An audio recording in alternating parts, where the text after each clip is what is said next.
September. It includes the Jewish high holidays, which fall on either side of September 11th. CBS 2's Lou Young was in Lower Manhattan today, where top police brass discussed security with top Jewish leaders.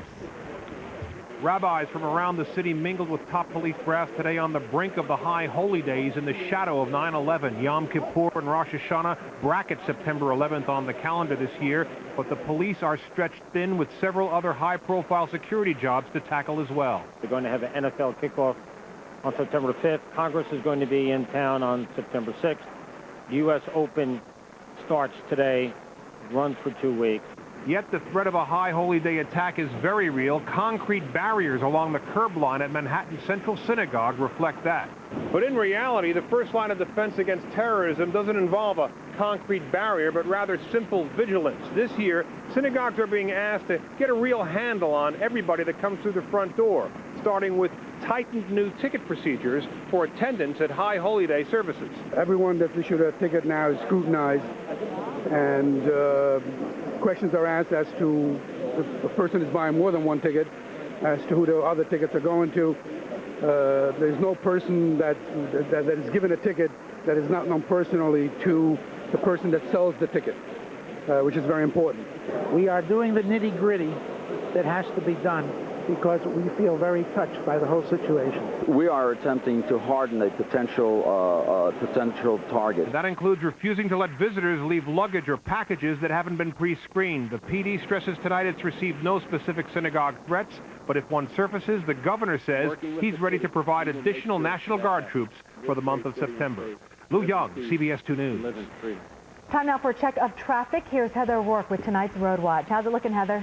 Cindy, it's not looking too good on the east side of town. We're going to check and see what's going on the FDR Drive. This is in the 90s. Northbound side, moving fine. That's left to right. We had an earlier disabled vehicle that was cleared away, but southbound, we're all bunched up. That's because in the 70s, just south of here, 2 car accidents sitting in the left lane. We're going to New Jersey now. This is 495. This is the road that leads you from the outbound Lincoln Tunnel getting out to the New Jersey Turnpike and Route 3, also the inbound side of 495. Now, the traffic that's coming towards us, that's the westbound side of 495 or the outbound side. The ramp to the northbound side of Routes 1 and 9 is closed down until 6 a.m. tomorrow morning. The road is collapsing. Outbound side of Lincoln Tunnel at this time not being badly affected by this situation, about a 10-minute delay. 9th Avenue definitely your best approach. Mass transit running on or close to schedule. Cindy, Michael, back to you. All right, Heather, thank you. Getting around Long Island's about to get a little bit easier. Starting September 1st, the MTA will introduce Sunday service on its N27 line from Roosevelt Island to Glen Cove. Buses will run once an hour from 8 in the morning until 8 at night, and a few of the early morning and late evening buses will be extended to include Hempstead. Police arrest a man in Harlem after allegedly finding an arsenal in his apartment. Police say they found smoke grenades, rifles, handguns, and bullets inside David White's apartment in Harlem. Police showed up on the scene after White was allegedly walking around the building on 127th Street with a rifle and arguing with several people. He's been charged with reckless endangerment, and other charges may follow. Police in Brooklyn are looking for the man who stabbed 3 people at a subway station, leaving 1 dead. The 3 men were attacked as they were getting out of a southbound A train at the Broadway Junction station early yesterday morning, and police say they were involved in some type of argument with another passenger. The man stabbed all 3, then ran off, and the 2 victims who survived are in serious condition. Fears of West Nile virus are very real on Long Island tonight after the death of an elderly man from Melville. There are also 3 other suspected cases on the island and a 4th in Queens. CBS 2 Health Watch reporter Paul Moniz joins us live from West Bayshore with more on what steps health officials are taking. Paul? Well, Cindy, it's a busy afternoon here at Gardner County Park. You can see the scene behind me, this helicopter, which will carry an insecticide through 12,000 acres of Suffolk County just landed. Crews are getting ready to load that insecticide on. The aerial assault follows the death of a Melville man who was suspected of having West Nile and the infections of 2 others on Long Island. Linda Hassiker cut short her family's visit to Gardner County Park today after word the park would close due to aerial spraying to prevent the West Nile virus. I would prefer they spray because 1 bite and then you don't have your kids anymore. It's scary. Beginning at 7 p.m., residents in the Babylons, West Bayshore, and several other communities will see a familiar sight in the sky. A helicopter dumping the pesticide resmetirin to kill adult mosquitoes that carry West Nile and collect around trees and stagnant water. The spraying, similar to what's been done since the 1999 outbreak, follows an abnormally high percentage of infected mosquitoes and birds on Long Island, and the death last week of an 81-year-old Melville man who had a rash and flu-like symptoms. We have West Nile virus presence in his blood. It was identified in the blood specimen. That suggests a possible West Nile virus case at this time. We will not have confirmatory testing done for another few days.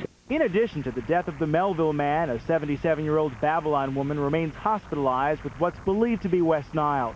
She's no longer in a coma and improving. A third suspected case involves a 55-year-old East Setauket man now out of the hospital and recovering. And an 84-year-old Rosedale, Queens man remains hospitalized in stable condition after developing encephalitis caused by West Nile. Nationwide, more than 370 West Nile cases have been confirmed in humans. 16 people have died. 2 other deaths yet to be confirmed could bring the total to 18. In West Bayshore, 77-year-old Herbert Westcott welcomes the spraying. Because he's over 50, he's at increased risk. Well, you have to be careful. I mean, it's a serious thing. Huh? But some believe the delay in spraying has jeopardized lives. Seems like they're doing it a little late. Should have been done earlier in the year. Because the chemical resmethrin can cause throat and eye irritation in a small number of people, health officials advise concerned citizens to stay indoors during the 7 to 11 p.m. spraying. They should shut off air conditioners and keep windows closed. Back here live, you can see crews testing out the helicopter to make sure things are okay. They stress that resmethrin or scourge is safe overall and say the risk of not using it is significant because keep in mind there is no cure for West Nile. The county says the reason why aerial spraying has not occurred sooner is because only recently have large numbers of infected birds and mosquitoes turned up, and there could actually be a second round of spraying within the next 3 to 4 days depending on the results of mosquito counts taken after this initial spraying. Of course, we will keep you posted. Reporting live, I'm Paul Moniz. Back to you. Paul, thank you. Mosquito spraying is scheduled for several parts of our area tonight. As Paul mentioned, on Long Island, aerial spraying begins tonight at 7 until 11 o'clock in Babylon, West Babylon, North Babylon, West Islip, and where Paul Moniz was, West Bayshore. In Queens, Brookville and Rosedale will be sprayed tonight at 8:30, and then tomorrow, Melville, South Huntington, Huntington Manor, and Huntington Station will be sprayed starting at 7. For a complete rundown of the spraying schedule, you can call the CBS 2 Info Center at 866-INFO-2. The number is toll-free, and again, it's 866-INFO-TWO. New York City launches one of the biggest autism studies ever, one that could find a treatment. Plus, 2 weeks after a serious race car accident, a step in the positive direction for actor Jason Priestley. And I'm meteorologist Janine D'Adamo. No doubt you've noticed not a whole lot of sunshine today. There's a good reason for that. I'll be back with all the details in your CBS 2 weather forecast. Stay with us. Hard-hitting stories you won't see anywhere else. CBS 2 investigates, uncovering corruption, exposing rip-offs. Count on CBS 2 News. Grand Central Terminal, New York City landmark. You can get a lot more than a train here. Our 5 restaurants and cocktail lounges, 18 eateries in our lower-level dining concourse, the freshest foods in our European-style market, 50 unique shops, and free public events combined to make us a great evening and weekend destination. And talk about convenient to public transportation. One system that gets you where you want to go. MTA, going your way. Okay, so you got this, and one of these guys. Wouldn't it be nice if they could all come together in one place? Introducing the Variations All package. It's the first. It's everything you need to communicate. Everything. And it's from Verizon. It's unlimited local and toll calls, plus unlimited nationwide calls nights and weekends from this and this. You get 600 direct dial minutes a weekday talk too, plus unlimited high-speed internet access. And services like caller ID and home voicemail, all together for one low monthly price on one bill. Call 1-800-514-6381 today to sign up, and we'll show you how you can save at least $250 a year guaranteed. You've got this, and this. Why not put them all together with this? The sooner you call 1-800-514-6381, the sooner you'll start saving. Make progress every day. Verizon. I was about 5 years old. My mother and I were homeless. In 1987, Brian and his mother moved into new housing built by Andrew Cuomo. But for Andrew, housing alone wasn't the answer. He provided daycare, demanded job training, and zero tolerance for drugs. Over 75,000 people have remade their lives. Now, I'm studying to be a doctor. This state can solve any problem it sets its mind to. I will not ever be homeless again. Watch Leslie Gore, Dionne Warwick, and Pat Boone only on Hollywood Square's Classic Music Week. Tonight at 7:30 on CBS 2. We already have the highest taxes in the country when you put the state and local tax burden together. We have more debt outstanding than any other state in the country by far. It's almost $40 billion of debt on the books, and there's almost about $60 billion worth of debt off the books. Now, if that reminds you of something off the books, it should, because that's what's got us in trouble with corporate America, and now I don't want the same thing happening with the state of New York. It's time for a change. You know, I'm not a career politician, so I'm going to come at this with a different perspective. The largest clinical trial on autism is underway here in the New York area. It's evaluating whether a controversial drug is beneficial. CBS 2 Health Watch reporter Dr. Mike Rosen is here with the details and how you can enroll your child. Well, Cindy, it's frustrating because there are no good treatments right now. This study, though, is looking at the drug secretin. It's used for digestive problems involving the pancreas and the gallbladder. Oddly, though, secretin might have a benefit in improving the behavior and language of autistic children.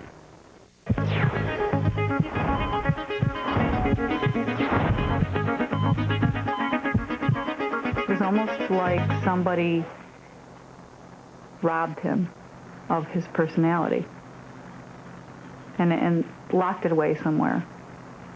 Haven't found it yet. The children look completely normal, but autism is a tragic neurologic disorder associated with the inability of the child to develop normal social and language skills.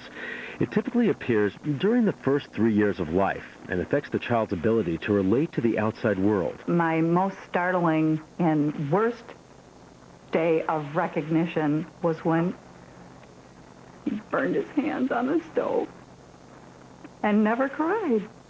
I couldn't figure out what was wrong with the picture. Common symptoms include repeated body movements like rocking, resistance to changing routines, marked sensitivity to any outside stimuli like a sound or a light. Half of all autistic children may never learn to speak or lose their vocabulary. And currently, there are no medical treatments approved for the condition. However, the largest study ever on autism is underway here on Long Island at Schneider Children's Hospital. It's investigating whether the drug secretin is a potential treatment for autism. Secretin is a hormone that we produce naturally to cause the release of digestive enzymes. But when given to autistic children, it was found to improve their behavior. They had better eye contact, alertness, and expressive language. Kids literally with no language, no words, and they had a huge vocabulary in a very short period of time. While previous studies have not shown it to work, it's now believed it will if the child is not too old. Right now, we're banking on it that it will be the younger children. So this will be the first true treatment for the disorder if things work out. Researchers will recruit 300 young children across the country, ages 2.5 to 5, who will receive 6 doses of secretin or a placebo over a 20-week period. They're hoping for 24 here in the New York area. LIJ is the only place here in the area that's doing this study. Michael. Mike, thanks. Just how many people are affected by autism? CBS 2 News takes you behind the headlines now, and according to the Centers for Disease Control, autism occurs in 1 out of every 300 births. In New York, that means as many as 4,000 children suffer from it, and it's 4 times more common in boys than in girls. But it equally affects all races, ethnicities, and social backgrounds. And if you'd like some more information on autism, you can log on to our website, cbsnewyork.com. A history lesson. Do you know what happened on this date in 1920? The answer's next. Also, they call her the Lance Armstrong of tennis. You'll meet the woman who's battled back from a deadly disease to face top seed Serena Williams tonight. And no, it is not a scene out of Jaws. When we come back in 60 seconds, the catch of all catches. Travelocity can. Travelocity can help me find the perfect place for my wedding. Introduce me to Unagi. Help me rediscover my father. Make sure that we don't miss the Aurora Borealis. Travelocity can. Find me a great race to New York. Show me where to find a penguin. Give me tools to plan. Tools to save. Tools to make my trip better. Travelocity can turn a wishful thought into reality. Visit or call Travelocity. A Progressive. Rugged. Authentic. Of all the thrilling lines on the Nissan Xterra, this may be the most interesting. The bottom line. At the Nissan National Sales Event, take advantage of 0.9 APR financing and $500 cash back on the 2002 Xterra. But hurry, September 3rd is the end of the line. Nissan.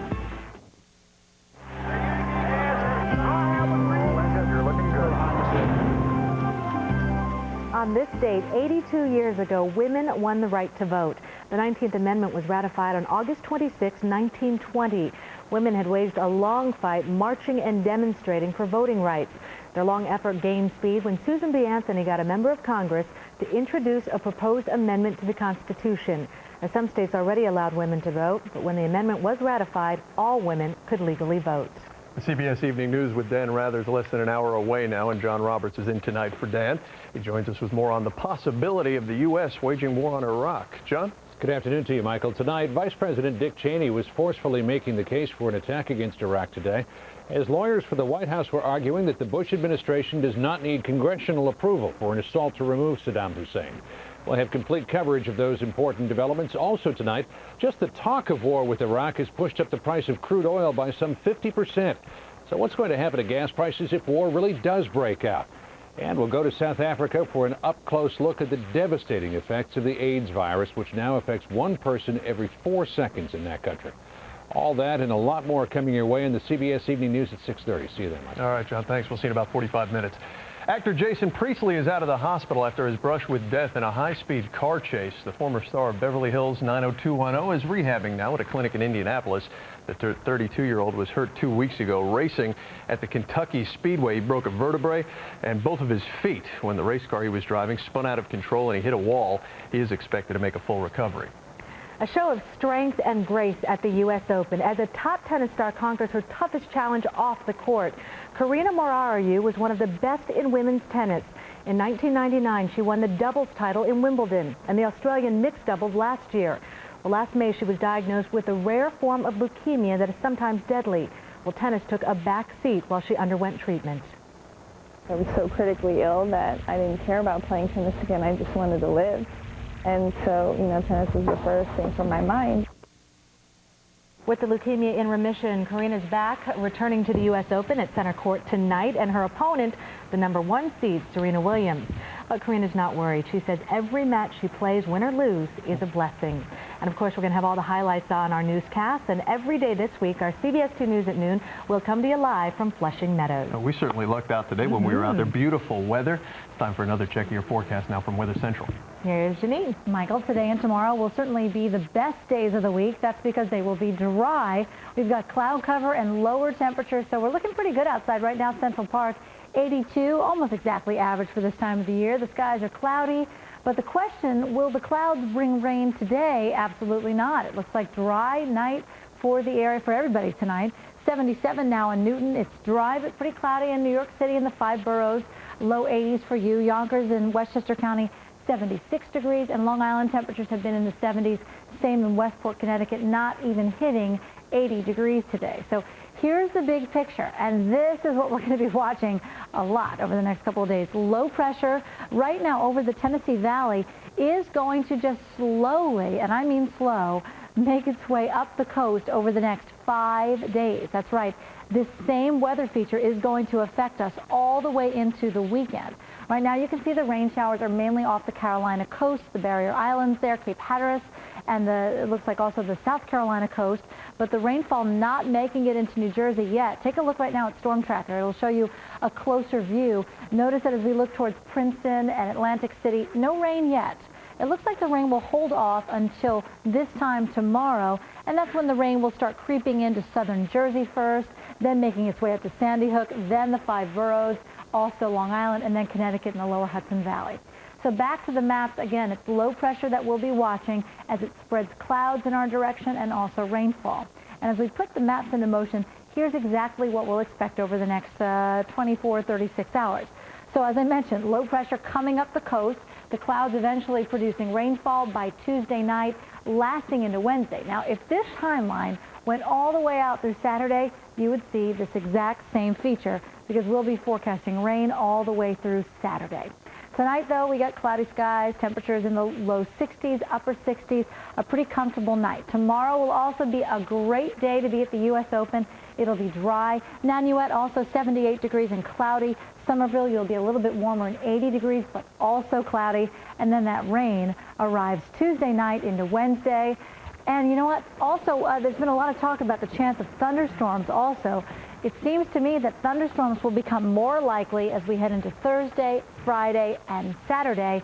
The rain we get Tuesday night and Wednesday will mostly be kind of a gentle rain, the drizzly, light rain type of precip, the heavier stuff coming Thursday, Friday, and into at least half the weekend. Oh, we need it, right? Yeah, it'll be good. We'll close out the month of August with some good rainfall totals. Thanks. Thanks. Here's tonight's catch of the day. Check this out. Some fishermen on Block Island, Rhode Island, trapped an 11.5-foot long mako shark. Weighs 705 pounds. No easy feat at all. The shark bit the line. Snap just went crazy, got away. Then the fishermen chased it for nearly an hour before finally gaffing it and hoisting it onto the boat. The shark is still 13 pounds shy of the all-time record for the largest mako shark. Coming up at 6, this isn't something you see every day. Find out what a man is doing in this tank of water in the middle of Times Square. And next at 5:30, the Harlem Little Leaguers have a day they will never forget.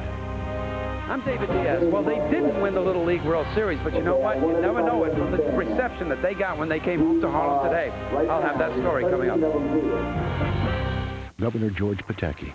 In the past year, something remarkable has happened. Instead of tough times pulling us apart, they brought us together. We've set aside our differences and united on what makes us all New Yorkers. Pride, hard work, courage, and compassion. I'm proud of what you've done, and I'm proud to be your governor. I just wanted to take this opportunity to say thank you.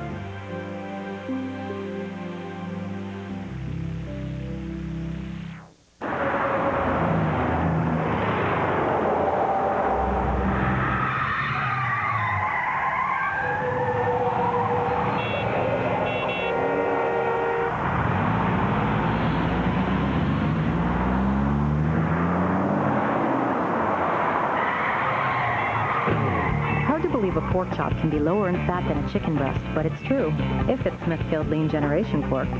Smithfield Lean Generation. Pork never looks so good. I've tried antidepressants, but they're not working. Even after trying medication, I still feel hopeless. If you've taken a medication for depression for 6 weeks or more and still feel depressed, you may have treatment-resistant depression. Doctors are conducting a research study of an investigational drug for treatment-resistant depression. If you're between 18 and 65 and you qualify to participate in this study, you'll receive the study drug and related medical evaluations. To learn more, call 1-888-909-4949. You're not alone. Make the call.